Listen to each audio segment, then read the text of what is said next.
Hi there, and welcome back to another episode at Station Road.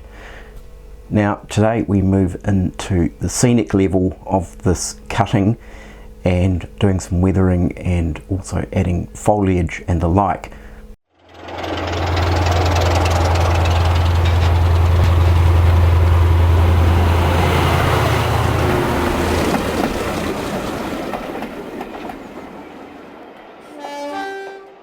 So before I get into today's video, I thought I'd just like to say a big, huge thank you to all of those who have commented on the most recent videos. It's been absolutely fantastic with all those comments coming in, and some blow me away. So all I can say is just a big, massive thank you to you all.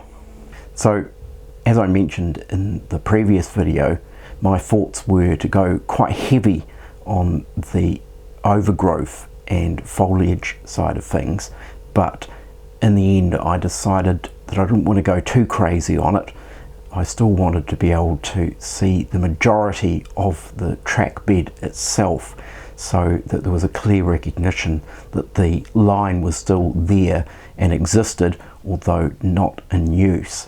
So I've broken this into two sections. The first part covers the weathering side of the cutting, and of course mostly to do with weathering the brickwork. And then in the second part we get into some of the foliage and overgrowth and other interesting and somewhat curious additions that I end up adding to the cutting. So I think without further ado, let's just simply get into it. So moving on with the scenic treatments that we are going to undertake in this area here, we're going to start firstly with weathering all the brickwork on this side here and also around the overhead bridge. And what I'll be doing is masking off the track bed down here, because I don't really want to get any additional weathering over the tracks.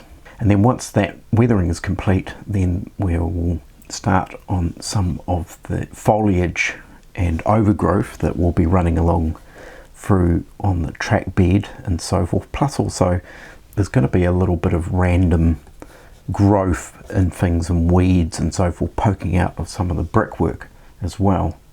So we'll start with the weathering process, and as I've mentioned before, I just use a selection of ground up chalk pastels in varying tones, and in this situation I'll probably start with a sort of a darkish brown and then slowly work our way up to some deeper colours. Now I did a little bit of research into what's out there in the way of existing brick retaining walls around the UK, and I did find this wee selection here, although some of them are not retaining walls, some of them are obviously brick viaducts and so forth, but you can sort of get the general idea. But probably the most interesting one that I've managed to find is South Kensington Station, and I think this photo is probably relatively recent, so if we wind the clock back maybe 50 odd years, it probably wouldn't be as grimy as this, possibly. But this is kind of similar to what I want to do in terms of the brick weathering, possibly not quite as heavy as what we see here, but the interesting thing is we've got the arches, we've got a small overhead bridge, and it appears like it originally would have been a double track and it's just been reduced to a single track.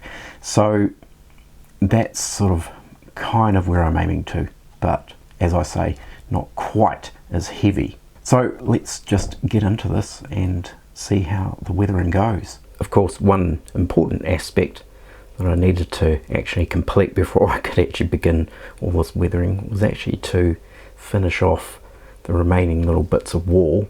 So there's this little short section at this end, then also actually finish off the corners in here and parts of the end walls of the bridge, further corner sections there, and another little short piece of brickwork down at this end.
So that's got the weathering done, and I ended up just using 2 tones of powder for that.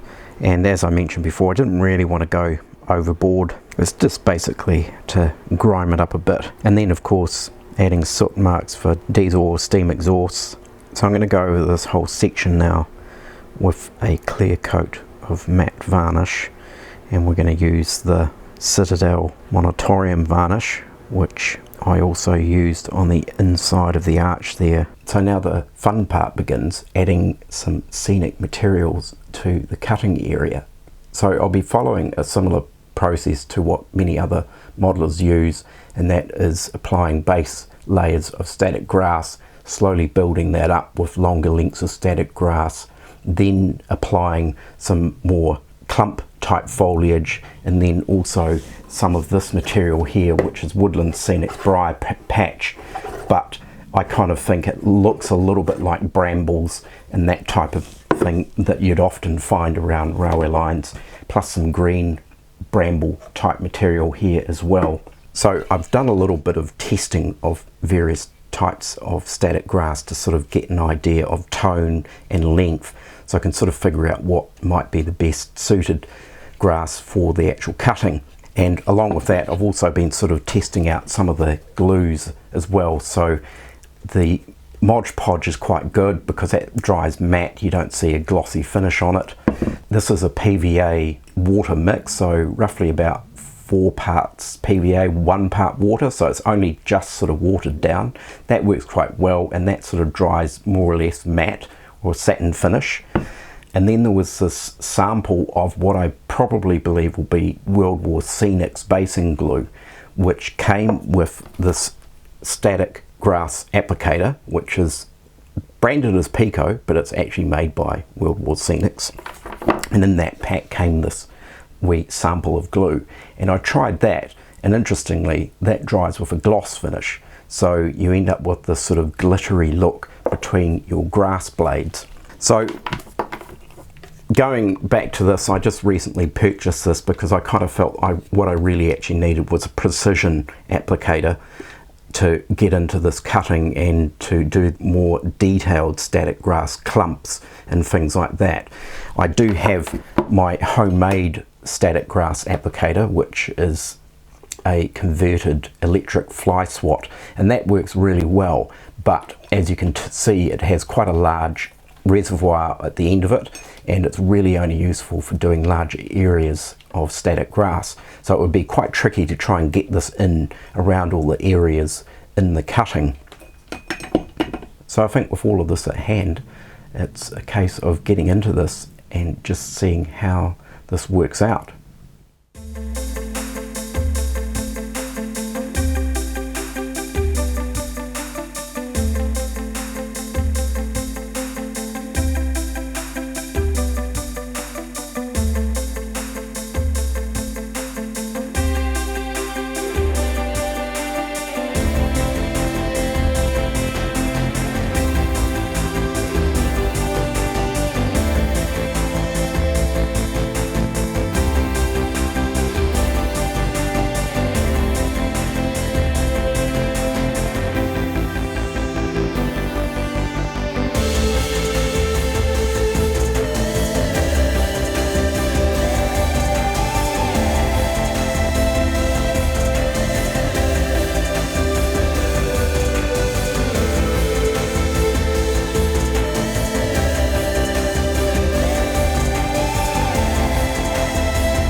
So the static grass actually ended up being a little bit of a challenge, and getting used to the precision static grass applicator.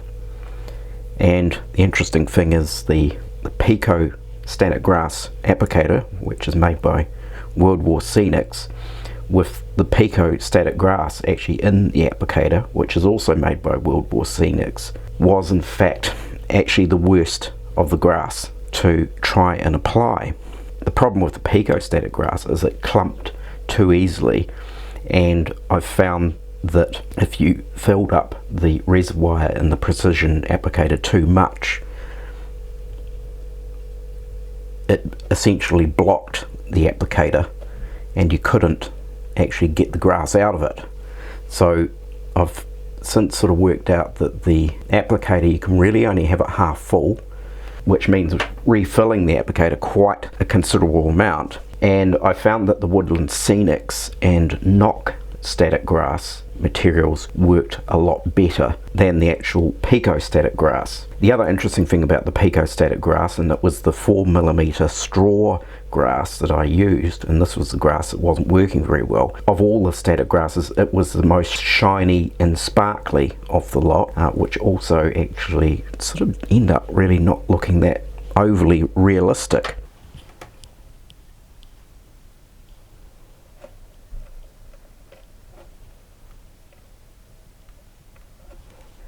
So we're just finishing off the scene with a little bit of discarded materials.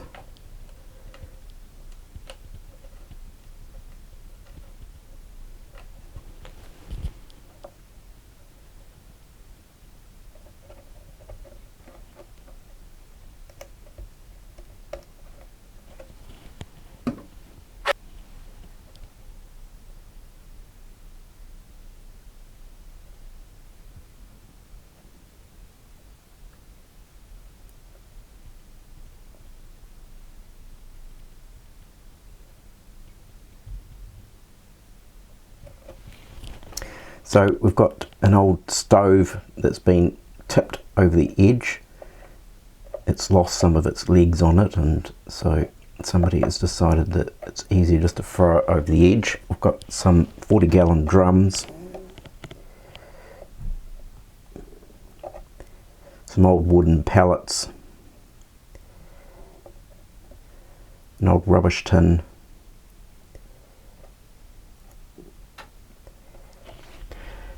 so once I've got all these details in here, there will be a final going over with a matte spray just to secure everything into place.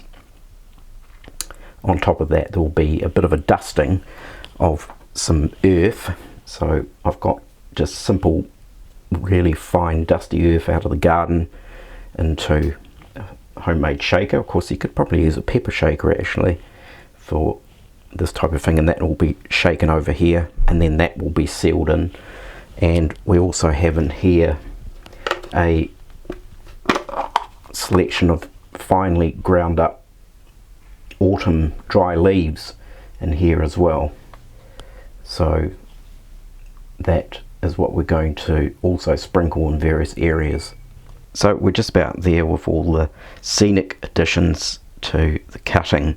So I've now sprinkled in some dirt with the shaker and just finished off some other minor little details. So the idea behind this various bits of junk lying about on the disused track is that conveniently, as people pass on the overhead bridge, they seize the opportunity to get rid of their rubbish and just essentially throw it over the edge in a rather serious spate of fly tipping. So as I mentioned before, wooden pallets, an old wrecked bicycle, trash can, barrels, an old stove, and then just for something a little different, a potential crime scene.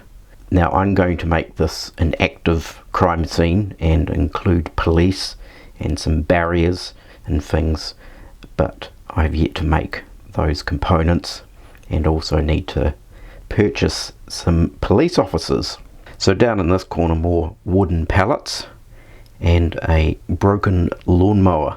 So I think the scene has come out really quite well, and although there is still more to do, I have on order some shopping trolleys, which I also want to add to the scene because they were really quite a common item for being discarded and left lying in abandoned, disused areas. So there we have it for this episode of the lower level cutting project, and as was mentioned in the video, I did come across some unusual and unexpected issues and results with static grass. Now, I'd be really interested to hear from anyone about their thoughts on different brands of static grass, and also, has anyone else been using this precision static grass applicator?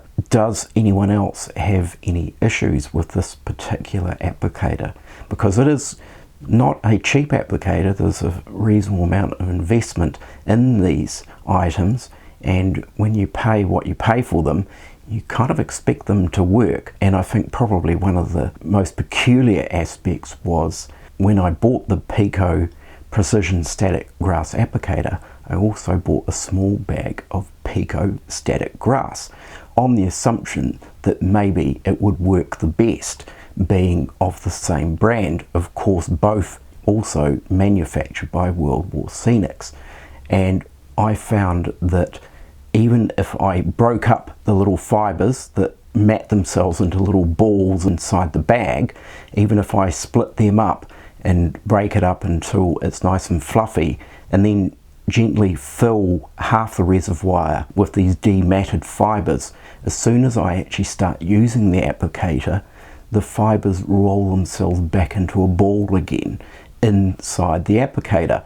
So I don't know what's going on there, but I tried other static grass materials from Knock and also from Woodland Scenics, and they didn't have that same issue where they rolled themselves back into little balls inside the applicator. So with that said, yes, I would be very curious to hear from anyone who's had similar issues with these particular static grass applicators, or if there were issues with Pico static grass. What are your favorite go-to static grass brands? So I'll sign off for now, and thank you all for watching. Do take care and look after yourselves, and don't forget to like and subscribe, and I'll catch you next time. Bye for now.